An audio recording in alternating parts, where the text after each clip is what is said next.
Hello my dear student, आज अपन बात करेंगे सूडो फोर्स के कंसेप्ट के बारे में।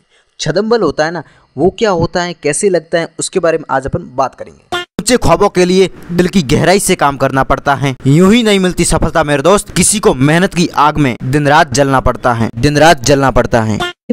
इस तरह से यहाँ पर क्या है, एक कार है, ठीक है ना। कार क्या कर रही है, फॉरवर्ड एक्शन में जा रही है, ठीक है, ए एक्सिस से जा रही है फॉरवर्ड एक्शन, ठीक है। तो यहाँ पर क्या कर रहा है, कार के अंदर एक ब्लॉक है, ठीक है। कार के अंदर ब्लॉक है जो कि स्ट्रिंग से इसको बांध के रखा है, मतलब फिक्स कर रखा है इसको, ब्लॉक को, ठीक है ना। आप ऐसे इमेजिन करो, आप उसके अंदर बैठे हो, ठीक है ना, और ये कार ए एक्शन से फॉरवर्ड एक्शन में जा रही है, इस डायरेक्शन में जा रही है। तो सिंपल हुआ क्या, ये वाला जो ब्लॉक है ना, ब्लॉक तो रेस्ट पर ही होगा क्योंकि आप इसके अंदर बैठे हो।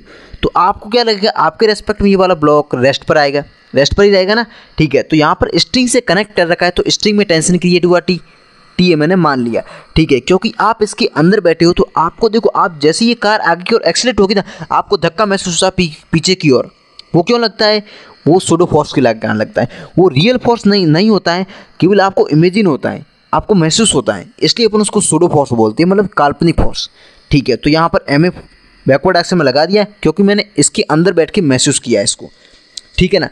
अब देखो, मैंने इसको वैसे यहाँ पर सूडो फोर्स लगाया एम ए बैकवर्ड एक्शन में, ठीक है। तो ये रेस्ट पर है क्योंकि मेरे को पता है मेरे रेस्पेक्ट में ये रेस्ट पर है, ठीक है। इस पर नेट फोर्स जीरो होना चाहिए क्योंकि ये रेस्ट पर है मेरे रेस्पेक्ट में, ठीक है। तो यहाँ पर टेंशन माइनस का एम ए क्योंकि ये बैकवर्ड एक्शन में, ऑपोजिट एक्शन में टेंशन के, ठीक है। तो ये नेट फोर्स जीरो हो गया, तो टेंशन की वैल्यू कितनी आई, एम ए। इसका मतलब स्ट्रिंग में टेंशन कितना क्रिएट हुआ, एम ए हुआ, ठीक है। और सूडो फोर्स को अपन अलग तरीके से कैसे देखते हैं कि जब सूडो फोर्स इसके फ्रेम में रेफरेंस में न जाके ग्राउंड फ्रेम में रेफरेंस कैसे सोचेंगे, वो बताता हूँ। आप ऐसे इमेजिन करो कि आप यहाँ पर बैठे हो बाहर ग्राउंड पे, तो आपको क्या लगेगा, ये वाला कार फॉरवर्ड एक्शन में जा रहा है ए एक्सिस से, ठीक है। तो ये ब्लॉक इसके अंदर रखा हुआ है, तो आपको लगेगा ब्लॉक भी तो आगे की ओर जा रहा है ना, क्योंकि जब कार जा रही है तो कार के अंदर है वो तो ब्लॉक, तो ब्लॉक भी ए एक्शन से फॉरवर्ड एक्शन में जा रहा है। सिंपल है चीज़ यार, ठीक है। तो स्ट्रिंग में टेंशन अपन ने मान लिया टी है, और ब्लॉक भी फॉरवर्ड एक्शन में जा रहा है ए एक्शन से।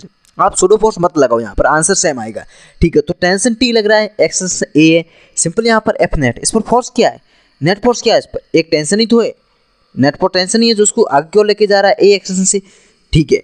अब यहाँ पर क्या हुआ, नेट फोर्स टी, टेंशन आ गया, net force equal to mass, इसका मास एम है, एक्सेलरेशन का कितना है, ए। तो net force equal to mass into acceleration, same. देखो ये टेंशन कितना है, दोनों में सेम ही आ रहा है। सिंपल कंसेप्ट है यहाँ पर, क्योंकि यहाँ पर ब्लॉक भी तो एक्सेलरेट हो रहा है साथ साथ में। आप ग्राउंड रेफरेंस में देखो तो आपको क्या लगेगा कि यार ब्लॉक भी आगे की ओर जा रहा है। और ये टेंशन क्यों क्रिएट हुआ स्ट्रिंग में, क्योंकि जैसे ही आगे गया इस पर एक सूडो फोर्स लगा बैकवर्ड एक्शन में, इसको इमेजिन हुआ स्ट्रिंग यहाँ पर स्ट्रिंग से कनेक्ट, क्योंकि ये रेस्ट पर ही रहेगा क्योंकि इसको तो स्ट्रिंग से कनेक्ट कर रखा है, ठीक है। तो आई होप आपकी सूडो फोर्स का कंसेप्ट जरूर क्लियर हो गया होगा। अगर तुम लोग नए हो तो सब्सक्राइब करो, वो जो लाल वाला बटन है उसके साथ स्कैम करो या फिर महफिल जमाओ, मुझे नहीं पता, बस क्लिक हो जाना चाहिए।